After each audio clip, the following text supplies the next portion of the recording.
Humboldt All-Axess. Pleasure to be joined by one of our favorites, Kalib, LaCount.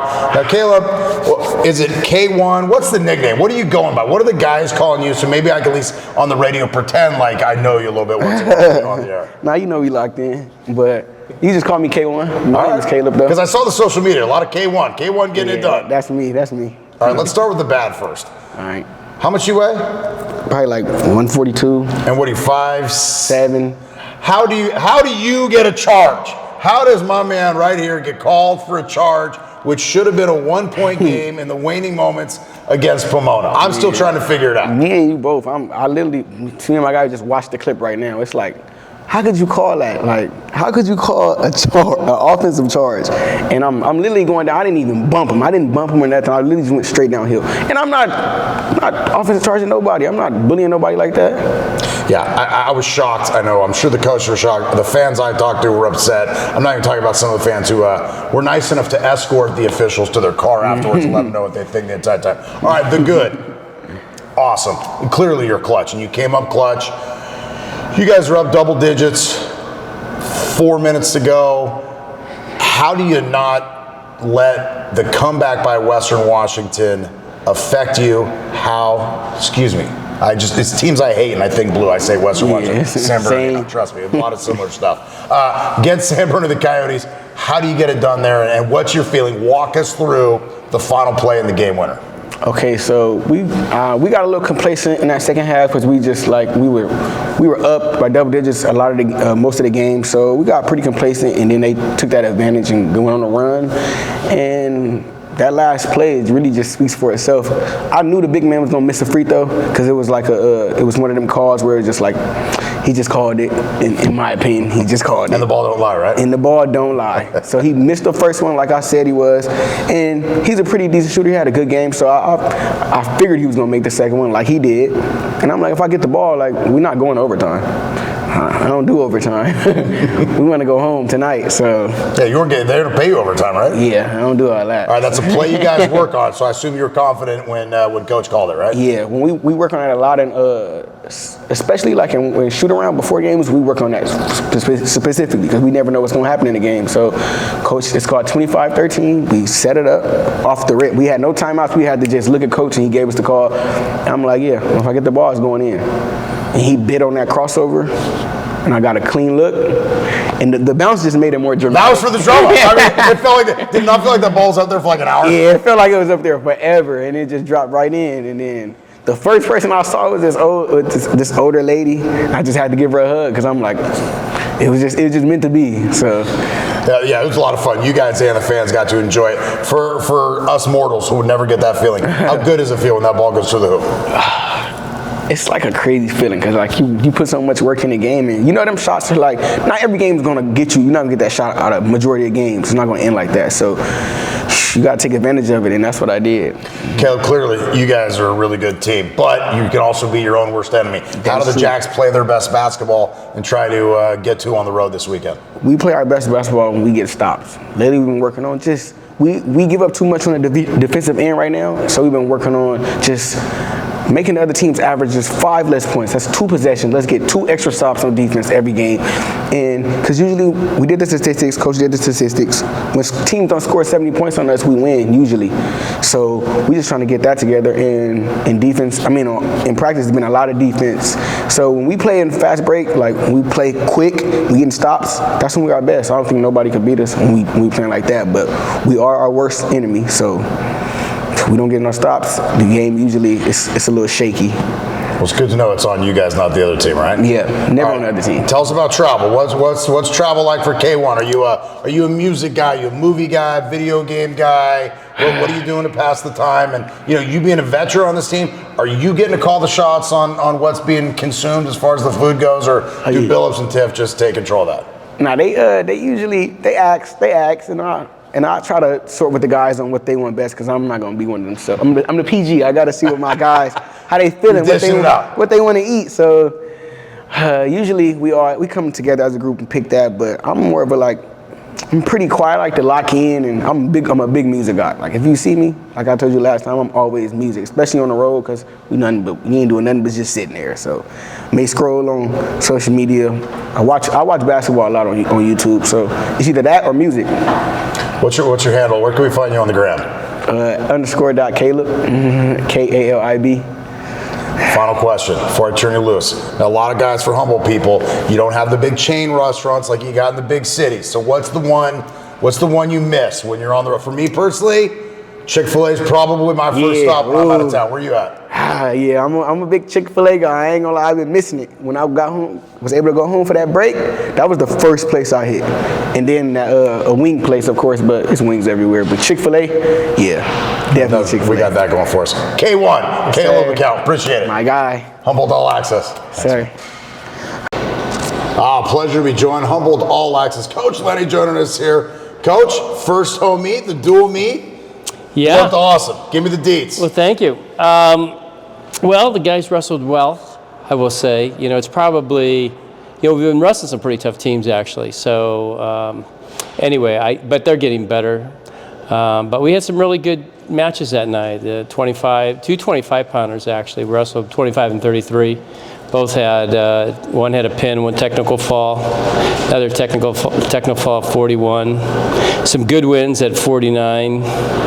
Right in the last few seconds. 57, he had a loss, but he's right there. He went 2 points with the number 2 ranked kid at NEI, by the way. But anyway, didn't have a good showing that night, as good as normal. But 65 beat a kid who was undefeated. Nice. And 74 got a forfeit, 84 forfeit, 97 had a nice win, technical fall, and heavyweight got another forfeit. How did our man Mr. Victoria do? Well, he beat a fairly good. Was that the revenge match? Well, so that kid got beat by this kid out, and the kid was talented. He was a talented wrestler. But Jason, of course, just like Jason, he kind of scraps back, kind of hangs in there, and then takes him down at the end and rides him out for a few seconds and wins. That is fantastic. What they say in football or most sports, it's a 3-point advantage for being at home. Now, we're not in Vegas, but how much of an advantage do you feel it is being at home opposed to being on the road? Oh, well, I think everybody enjoyed, being there, being on this gymnasium. So much that even some of the guys that weren't wrestling that night were sitting on the bench. That's how much they enjoyed it. But it's hard to say. But I can tell you, advantage. Definitely an advantage. Yeah, definitely an advantage. The mat looked awesome. The venue looked awesome. How were the fans? Fans are awesome. Yeah, I think. They knew, they were cheering, raising the level of excitement. People in the stands said they were getting excited just on the excitement in the stands. So, yeah, it was a really good venue, really good night actually for. So you've been to a lot of matches over the years. You've hosted, I'm sure, your fair share. Mm-hmm. What kind of stuff do we need to tinker with next year to make it just a little bit better? I don't think, I think Drew did a really good job, actually, and my wife gave him big compliments afterwards because she's been to a lot of wrestling matches at universities. She's worked for universities. But I think next year the main thing is just getting more teams in, getting more home dual meets. I don't think we have to do a whole lot. I'd like to see, it'd be nice to pack that. Yeah, well, I think obviously with the showing you guys put on, not only as a team, but as a school and a community, teams would want to come up here. Yeah. And you've set that precedent now. Yeah, so I think a couple of the teams, so many of these teams we're going to, and I'm going to talk to, so we're going to Colorado this weekend. We're going to wrestle 2 tough, D2 teams. I'm going to ask them to come back, and hopefully those 2, Southern Oregon, maybe Corbin, those have been some of the dual, and Menlo. Yep. So, yeah, if we could get 4 or 5 home dual meets. We got that nice mat now. It showed up 48 hours before. Now, will you practice on that mat, or is it matches only? It's only matches only, yeah. So the mats that are supposed to come into practice should be coming in, they said, I think, like here in the next couple months, but we'll see. It's been a long time. Maybe you'll see this. Maybe, let's go. Yeah, Okay, we don't is want there to any mention. old school stuff like when you got started, like the coach would get mad at you, and you had to do, you had to like shoot or something on the blacktop, or those old never school that. stories of like, you hear the stories of obviously just getting in a small room and cranking up the heat, and guys wearing clothes head to toe, and getting it on. So you want to know if there's any of that? No, back in the day. Of course, I know there's none of that now. But what's like you got an old school story? Well, I do, actually. I guess, our punishment, we wrestled for an hour and a half, and then we did incredible, which is a long time to wrestle. How do you even punish wrestlers? It's hard enough just what they're doing for fun. Yeah, some of these guys the heavier guys lose 10 to 12 pounds in a practice like that. And then we have, conditioning afterwards. So there was never really anything I remember as running or whatever. But the former coach, Dan Gable, who won quite a few NCAA titles as a coach, he used to lock us in the sauna to test our mental toughness. And he would not tell you how long you're going to be in there. So it would always go like this. So everybody be in there, you're in there for a time. So about and this is after a practice when you don't want any heat whatsoever. And so about, I would say, the 12th or 15th minute, one guy would start to say, "Gosh, it's hot in here." And then one guy, "Shut up!" And then, "No, you shut up!" And then when that broke, the lock came off, and we're out of there. What was it like wrestling for Dan Gable? Look, that guy's he is the household name in wrestling. That it was just a perfect timing for. It's not only Dan Gable was there, but the Iowa wrestling fans would pack that gym. Iowa's a wrestling state. We got the best press coverage, I think, in this state. They'd write something about it, every day about what's going on. But just to wrestle, for Gable against the toughest competition on these huge mats in front of 12,000 people, and they're right on top of you, was pretty. You have to kind of settle yourself down, to wrestle well. But it was exciting. It was fun to experience that. Well, Coach, we're ecstatic that you have brought wrestling back to Humboldt County and Cal Poly Humboldt, and I'm looking forward to the 4 or 5 home duels next year. Okay, hopefully. Okay, thank you. Coach, appreciate it. Back with more after this. Humboldt All-Axess, pleasure to be joined by head coach of the Lady Lumberjacks, Michelle Bento-Jackson. Coach, look, split on the weekend. I know you coaches are wins and losses. From the fan perspective, I felt great about what the Lumberjacks did this weekend. Your feeling coming off San Bernardino and Pomona, the nice win where you guys played a complete game, 40 minutes, to just a slugfest that, I'd say one minor drop might have cost you that game. Yeah, you're absolutely right. Overall, I'm definitely pleased just to see the progress and the improvement that the team has made. I think we're definitely a different team today than we were, say 3 weeks ago. I was just really happy with the girls' effort. And even on Saturday, as you said, we went on a drought there. I think we went 6-7 minutes without scoring. And we just continued to fight on the defensive end, and they fought their tails off all the way to the buzzer. I was just really proud of their effort. Yeah, I think that's what's great about your team. With the defense you guys play, no matter what the offense does, the good news is you're always in the game. Absolutely. And I may have mentioned it to you that I think the girls really now have a clear understanding of just the importance of not just defense, but executing the defensive scout, and that we do different things on the defensive end, literally game by game. And I think that was a really hard transition for them at first, because it's like, but coach, last game you told me to do this. And I'm like, I know, but this is a different opponent. So we literally change things up each and every game, and they have a full understanding of that now, how to execute that. It was kind of Lassane and a cast of players, and now, as Richardson and Sands and, Jadis was playing great, and unfortunately not sure on the status of her, but didn't look promising last week, and obviously missed both contests. Angela gave you some great minutes as well, stepping into that starting role. It's fun to watch this team grow and clearly get better. How much higher till you get to that ceiling? I mean, that's a great question. I mean, we certainly have not reached our potential as a group, but we're moving forward. We're moving in the right direction. Our confidence should be a little bit better now coming off of this weekend. Of course, we wanted the second win, but we still played better. We still played better than we did the previous week. I thought Kiori Lloyd was an absolute beast out there on Saturday. Inside and outside. Inside and outside. She played 40 minutes, didn't come out of the game, and just really battled. So really excited for what we're going to do this week. And I love what she wears her emotions on her face. There's not a lot of gray area with some of the looks she gives the officials are just hysterical. She didn't say anything, but I mean, I know she's not happy about it, but I get simple pleasures out of watching her upset.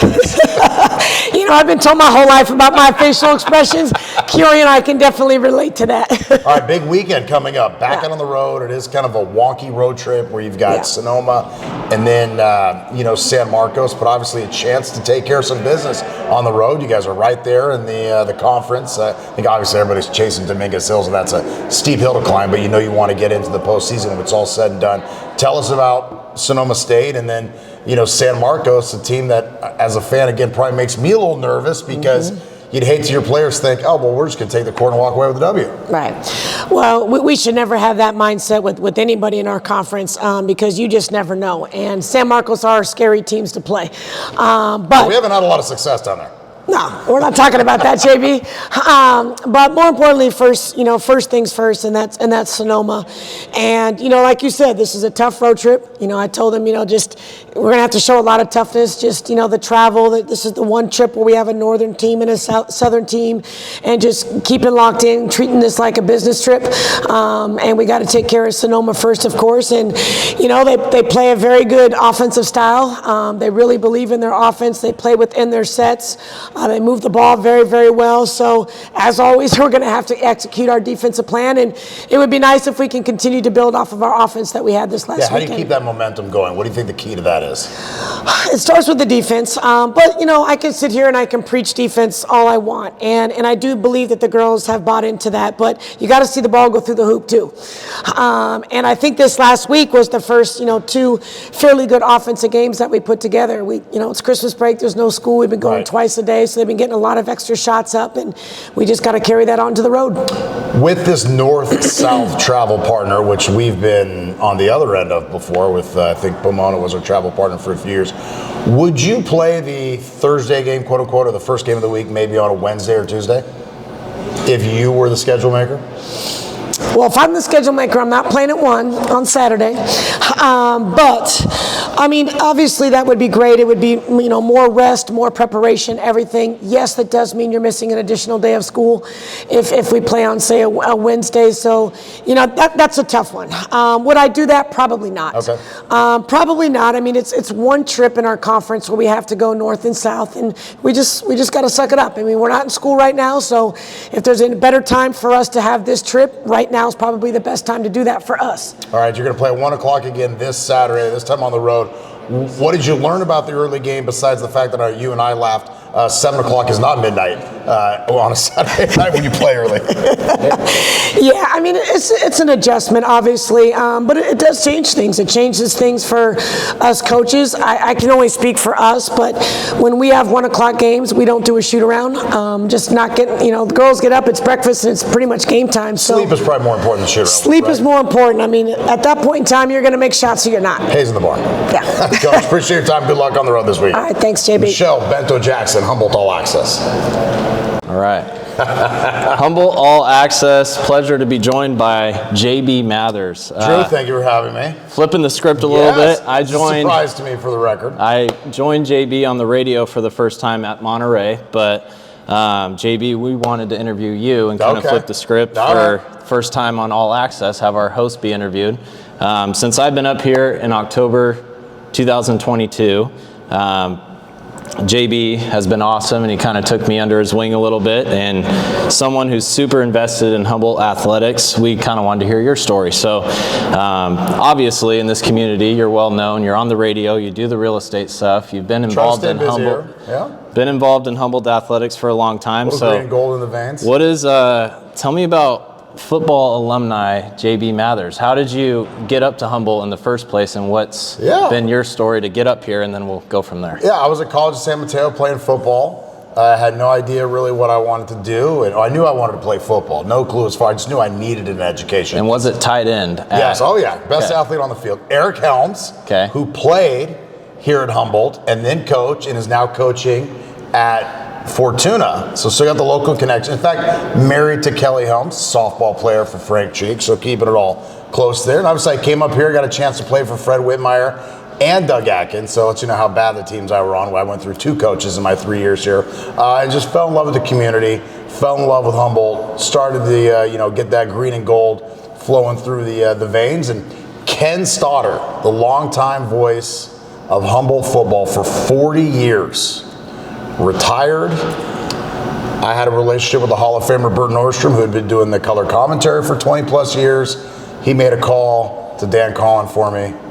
And the rest And is you history. started doing football games. I started doing football was it color commentator, or did you go right into I went right into play-by-play, and then it worked out football right into basketball, and then a ton of fun for football's great because football's my love, and I played the sport, and then for basketball, it was the sophomore year, 2001. Austin, Fred, and Mark, and what would be the Final Four group, and just what an opportunity to be sitting shotgun on that ride that went down with that team. Yeah, so back up a little bit. Okay. Favorite memory as a player, whether that's home, away, Redwood Bowl, road trip. What's one that comes to mind for you right now? First one that popped to mind is we were playing Lenore Ryan, Division II school, and my senior year, and a tight game, and I was able to reel off a 50-yard reception and made a couple guys miss. If I was a little faster, it would have been a 55-yard reception for a touchdown. But that comes to mind as far as on the field. But not to sound cliche, but it was the relationships, and it was the guys, it was the locker room, it was the long travel, and just developing that bond with the guys. That's definitely my favorite memory of football. But look, a Saturday night in the Redwood Bowl, packed house, the fog coming over. We played some big games against Azusa Pacific and some other teams. There was nothing like that, and it was just a blast to play in there. And you've been the voice of the Lumberjacks for a long time now, so interviewed a lot of coaches, whether it's strength coaches and Drew Peterson, football, basketball, all the above. Who has been your favorite coach to interview? Or give me a top 3. Who have been some coaches where you're like, oh, this is always going to be a good interview? Yeah, I mean, Rob Smith was always dynamite. He pulled no punches. He told you exactly how he felt. And look, he knew how to communicate. And you had to be careful sometimes. When the interview's done, you were hoping you could suit up and go play. But I just remember little stuff. You'd have him on after a game, and me as the spin guy or the pro Humboldt guy, I always want to try and find the silver lining. And I remember the very first game, they lost like 40-10 to Sac State, and I was impressed because you could tell that things were just going to change the way they took the field. And I was like, Coach, that was impressive. He just looked at me and he said, no, that was a loss. We lost, plain and simple. And then I remember another time, a team they should have boat raced, they barely win the game. And I'm like, geez, Coach, that was kind of ugly. And he's like, JB, what are you talking about? A win is a win, and you're crazy if you think I'm going to apologize for it. So, Rob Smith, Tom Wood, Steve Kinder, Jody Gleason, Frank Cheek. I didn't do that many softball games, but Frank is an all-time legend. Michelle Bento-Jackson has just been awesome. And I'm really going to enjoy Chris Tift. Coach Tift, he actually reminds me a lot of Tom Wood. He very dry sense of humor, but he will tell you exactly how he feels, and he's not going to sugarcoat it. So this show used to be Humboldt State Tonight. And was that something that you kind of created when you were new to the whole voice of the Lumberjacks thing? And what's been, I guess, the biggest difference from Humboldt State Tonight to now Humboldt All-Axess? That's a good question, actually. I don't remember how it started. Okay. I think Dan Collins just wanted to get more eyeballs on the program. And so one thing kind of led to another, and we got that going. And then Ross Rowley, who now is the 5 o'clock anchor and 6 o'clock anchor at Channel 3. He was also the production guy at that time for Fox. And so it was a lot of fun. Him and Don would come out, and they were, a professional production team. And then with the help of Tom Trepiak, we would brainstorm. And it was just fun because, like this show, a great way for people to know the student athletes and the coaches, and more than just X's and O's. A little behind the scenes, a little yeah, bit. people just humanize. Because, you know, you sit there and I was like so many other people. If it wasn't the NFL or the NBA or Division I didn't think it was interesting. And then you come to a Division II, and when you start to learn the stories and the work that goes into it and the humanize of things, you can realize this is, if not better, at least on par with those sports, because it is about the drama. Yeah. So what do you love about this community that keeps you here, keeps you coming back? Like you were an alumni or a football player here. You're an alumni. Now you do all the basketball games. And don't say AA, but what's been the thing here that keeps you coming back consistently? Let's see. Without a doubt, it's Drew Peterson said it the best. Big time is where you're at. And I love it here. You guys allow me to call the games. I get the best seat in the house, get to know the players, the athletes, get to go and travel with the teams, and hopefully, you know, try to bring back what the guys and girls are doing and hopefully share that with the community. But I love it. I mean, people always, my friends for years, they've kind of given up now, when are you going to get out of there? When are you going to go to there? And I'm like, why? So I could hopefully one day have this here. Love it right here. So outside of athletics, yes, we know that JB likes the lake. We know JB likes eating good food, having a good time. But what about tell me about this pomegranate jelly stuff you got going on. A little plug for the jelly. Yes. Well, my Grandma Eva, rest in peace, she made a beautiful pomegranate jelly from a pomegranate tree at her lake house. Through the family dynamics, my mother and I now have said lake house, and last year was our first Christmas without her famous pomegranate jelly. So I don't know about you, Drew, but finding like gifts for people who are kind of like, I'm not really gonna shop for it, but I wanna get them something. Yeah. So not only do I have gifts to give people now, it's something that is delicious and comes with a little bit of love, and you can't buy it anywhere. Last question for you. So what would you like to see from Humboldt Athletics, the future of JB Mathers? What do you see 5-10 years from now? You just said it yourself, you're big time here. What does that look like for JB in 5 to 10 years? Final question. Hopefully just still calling Jack's games, and of course, you know, if I hope to get that honor to call a football game in the Redwood Bowl again for the green and gold. That would be the topper, but you know, just continue to keep this going. The biggest thing, I would like to see, you know, the basketball teams. Look, there's clearly there's some resentment in the community, and I think it's just safe to say all you got to do is go to the games and see the crowds aren't where they used to be. And I would just say to those people, you know, the folks who are responsible for all that, they're gone.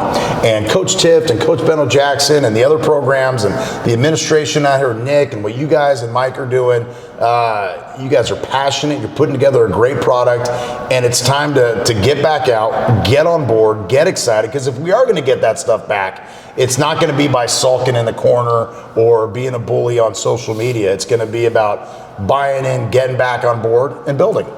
Awesome. JB Mathers, everybody. Thank you, JB. Thank you, Drew. Awesome. Humboldt All-Axess.